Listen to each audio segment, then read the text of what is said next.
আমি আবু সাইদের বাড়িতে গেছি। আবু সাইদের বাড়ির যে রাস্তা, এটা নতুন করে করা হয়েছে, আগে এখানে কোনো রাস্তা ছিল না। আবু সাইদের পড়ার যে ঘরটা, ওটা একটা গরু ঘরের সাথে লাগানো, গরু ঘর ছিল সেটা, মানে এক পাশে গরু, আরেকটা রুমের মধ্যে সে লেখাপড়া করে। সেখানে এখন সরকারের সুবিধা বা অন্যান্য সকলে মিলে দেখা গেল ঘরটাকে একটু উন্নত করা হয়েছে, এখন একটু ভালো ঘর, ওখানে তো একটা কবরের পাশ দিয়ে তার কমপ্লেক্সও করা হচ্ছে। কোনো না কোনো সময় আমাদের এই শহীদ পরিবার, এই শহীদগুলোকে আরো অনেক বড় করে ইনশাআল্লাহ এই জাতি স্মরণ করবে। আপনারা জানেন যে কোনো স্মরণের জন্য পরিস্থিতি খুব গুরুত্বপূর্ণ। এই যে খালেদা জিয়ার এবারে মৃত্যু হয়েছে, খালেদা জিয়াকে আমরা অনেক বড় করে সম্মানের সাথে বিদায় দিচ্ছি, তাই না? যদি হাসিনার ক্ষমতার সময় বিদায় হইতো তাহলে কি হইতো? আপনার দেশের নিলামী সাহেব, মুজাহিদ সাহেব শহীদ, ওনাদের যখন, সাইদি সাহেবের যখন মৃত্যু হয়েছে, আমরা যখন জানাজা পড়তে চাইছি, আমাদের জানাজা পড়তে কি দেওয়া হয়েছে? বাধা দেওয়া হয়েছে। সুতরাং দেশের পরিবর্তন যদি না ঘটে, দেশকে যদি আমরা একটা জায়গায় নিতে না পারি, ইভেন মুক্তিযুদ্ধে যারা শহীদ হয়েছে, দেশ যদি স্বাধীন না হইতো, এই মুক্তিযোদ্ধাদের যারা শহীদ হয়েছে তারা সবাই ইতিহাসে শত্রু হিসেবে চিহ্নিত হয়েছে। এখন তারা সবাই কি? তারা বীর। তাদের নামে রাস্তা হচ্ছে, তাদের নামে স্কুল হচ্ছে, তাদের নামে স্কলারশিপ চালু হচ্ছে।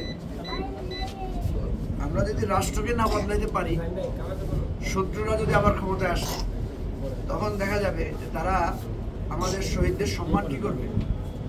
নষ্ট করবে, এবং শহীদদেরকে নানাভাবে অপমান করার চেষ্টা করবে।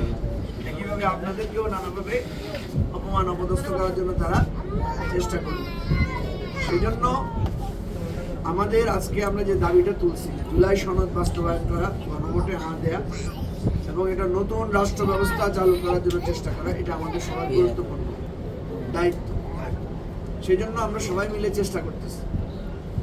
একটা বিষয় আপনাদেরকে বলি, শহীদ পরিবারের বিচারের দাবিতে আমরা যখন ঢাকায় আন্দোলন করতেছিলাম শহীদদের বিচারের দাবিতে, আপনারা জানেন যে এই বিচারের একটা গুরুত্বপূর্ণ দায়িত্ব যিনি পালন করছেন, চিফ প্রসিকিউটর তাজুল ইসলাম, উনি আমাদের দলেরই সহসভাপতি ছিল।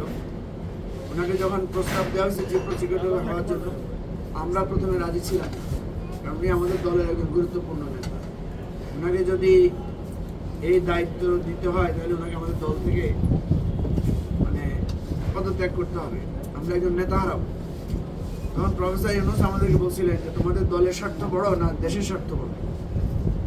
আমরা দেশের স্বার্থে ওনাকে আমরা এই দায়িত্বের জন্য আমরা ছাড় দিয়েছি।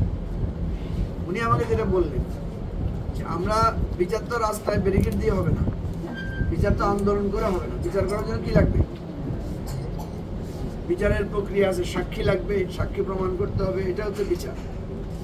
দুর্ভাগ্যজনকভাবে দেখা গেছে অনেকে সাক্ষী দিতে আসেন না। শহীদ পরিবারের সদস্যরাও অনেকে আছেন যে সাক্ষী দিতে যান না, ভয় পান।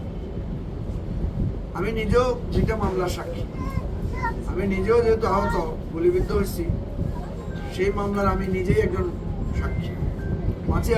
5ই মে যেটা হয়েছিল হেফাজতের বিরুদ্ধে আন্দোলন, হেফাজতকে ধ্বংস করে মেসাকার করার জন্য যেটা হয়েছিল, ওই ঘটনা আমি নিজে একজন সাক্ষী। আমি দেখছি ওই আপনার ইনভেস্টিগেশন অফিসাররা আমাকে বললো যে ভাই আপনি একটু যারা যারা এরকম আপনাদের মতো আছে তাদেরকে নিয়ে একদিন ডাকেন। আমি একদিন এরকম দুপুরে খাওয়ার জন্য সবাই দাওয়াত দিলাম, যারা যারা ওই ঘটনায় আহত হয়েছে, যারা যারা ওই ঘটনায় ক্ষতিগ্রস্ত হয়েছে। আমি বললাম যে দেখেন আমরা সবাই মিলে সাক্ষী দেবো, তাহলে এটা বিচারটা হবে। আমি নিজে 2 রাত জেগে থেকে আমি নিজের সাক্ষীটা দেখছি এবং সবাইকে আমি দিচ্ছি যে আপনি আপনার মতো করে লেখেন, এটা একটু মডেল আকারে নিয়ে আপনি আপনার মতো করে লেখেন। দুর্ভাগ্যজনকভাবে পরে আমাকে ইনভেস্টিগেশন অফিসার জানাইছে যে আপনি ছাড়া আর কেউ এখন পর্যন্ত সাক্ষীর কাগজটা কি করে নেই, জমা দেন। আমরা শহীদ পরিবারের জন্য আবেগ দেখাবো, শহীদ পরিবারের জন্য লড়াই করব, শহীদ পরিবারের সম্মান দেখাবো। শহীদদের হত্যার বিচার যদি না হয় তাহলে আমরা কোনোদিন ইতিহাসের মুক্তি পাবো? কোনোদিন আমরা মুক্তি পাবো না। সেজন্য আমার অনুরোধ থাকবে যে আমরা এই বিচারটা করতে চাই, আপনাদের সার্বিক সহযোগিতা লাগবে।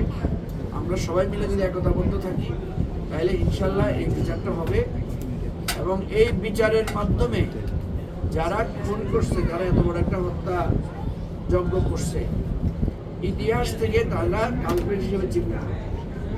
আপনি যদি তারা এখন বিদেশে পালায় চলে আসে, আপনি যদি বিচার করতে না পারেন, বিচার না করেন, তাহলে কোনো না কোনো সময় ক্ষমতার বলবৎ হলে তারা পরে এটার আবার প্রতিশোধ নেওয়ার জন্য কি করবে, চেষ্টা করবে। সেজন্য আমাদের একটা প্রতিজ্ঞা থাকবে, আমরা এই বিচারটা করার জন্য সর্বোচ্চ চেষ্টা আমরা করব। আপনাদেরকে টুকটাক সাহায্য করা, সহযোগিতা করা, এগুলো খুবই ক্ষুদ্র জিনিস। আমি মনে করি আপনাদের সবার সম্মিলিত চাহিদা হওয়া উচিত। আমার সন্তানকে যে অন্যায়ভাবে হত্যা করা হয়েছে, আমাদের উপর যে জুলুমটা করা হয়েছে, এটার বিচারটা আমাদের প্রথম চাওয়া, ঠিক আছে? দ্বিতীয়, এই চাওয়াটা আপনার ব্যক্তিগত জন্য না, এটা রাষ্ট্রের জন্য দরকার, এটা দেশের আইনের শাসনের জন্য দরকার। দ্বিতীয়, অনেক সময় দেখা যায় যে আমরা মানে নানা ধরনের সুবিধা চাই, আমার ছেলে জীবন দিচ্ছে, আমাদের কেন অবহেলা করা হচ্ছে, আমাদের কেন করা হচ্ছে। রাষ্ট্র এমন একটা জিনিস, এই রাষ্ট্র দুর্নীতিগ্রস্ত রাষ্ট্র। এই রাষ্ট্র সাধারণ মানুষের অধিকার কি করে, দেয় না, নষ্ট করে। সুতরাং রাষ্ট্রকে যদি আপনি ঠিক না করেন, আপনারা একটু জায়গা দিল, আপনারা একটা ঘর কিনে দিল, আপনাকে কিছু টাকা দিল, আপনাকে কিছু সহযোগিতা করলো, এটা আসল সমাধান না। আপনাদের দ্বিতীয় দাবি হওয়া উচিত, আমার সন্তান রক্ত দিচ্ছে, আমার ভাই রক্ত দিচ্ছে, আমার স্বামী হারাইছে, আমি এই রাষ্ট্রটার পরিবর্তন চাই।